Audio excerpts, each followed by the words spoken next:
छत्तीसगढ़ विधानसभा चुनाव में मुख्यमंत्री रमन सिंह ने हैट्रिक मारते हुए पार्टी को जोरदार जीत दिलाई है। पार्टी 90 सीटों वाली विधानसभा में 39 सीट हासिल करने में सफल रही, जबकि सत्ता का सपना पाले कांग्रेस 39 सीटों के साथ विपक्ष में बैठने पर मजबूर है। अगर अलग अलग क्षेत्रों के नतीजों पर नजर डालें तो भाजपा कई इलाकों में अपनी पहली वाली स्थिति बनाए रखने में सफल रही है, जबकि कांग्रेस को कहीं नुकसान है तो कहीं लाभ हुआ है।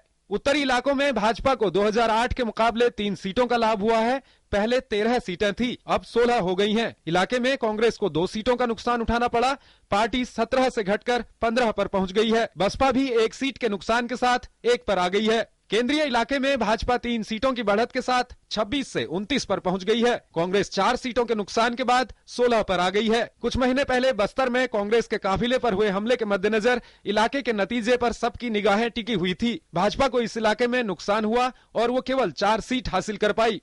कांग्रेस यहां 8 सीट जीतने में कामयाब हुई। मुख्यमंत्री रमन सिंह राजनांदगांव सीट पर 36,000 वोटों से विजयी रहे। डॉक्टर सिंह ने कांग्रेस की अलका मुदलियार को शिकस्त दी। हालांकि छत्तीसगढ़ के गृह मंत्री अपनी सीट बचाने में नाकाम रहे हैं। छत्तीसगढ़ प्रदेश भाजपा के अध्यक्ष राम सेवक चुनाव जीत गए हैं। मुख्यमंत्री रमन सिंह ने जीत का सेहरा अवाम के सिर बांधते हुए कहा कि जनता विकास के कार्यों को वोट देती है।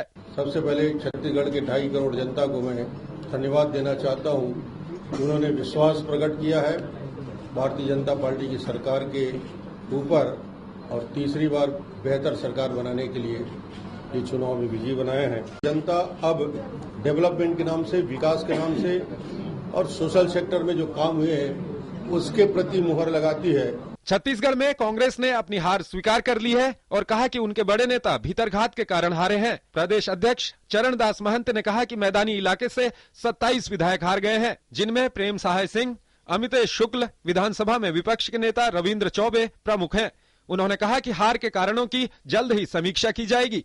बहरहाल ताज एक बार फिर रमन सिंह के सिर सज रहा है, लिहाजा उन्हें एक बार फिर छत्तीसगढ़ की जनता की समस्याओं को सुलझाने का मौका मिलेगा। साथ ही विपक्ष में बैठी कांग्रेस के पास भी ये मौका होगा कि सरकारी नीतियों को लागू कराने में वो कितना सफल हो पाती है। कांग्रेस के पास अपनी हार को गंभीरता से लेने का एक मौका है ताकि आने वाले लोकसभा चुनाव में पार्टी की स्थिति को बेहतर बनाया जा सके।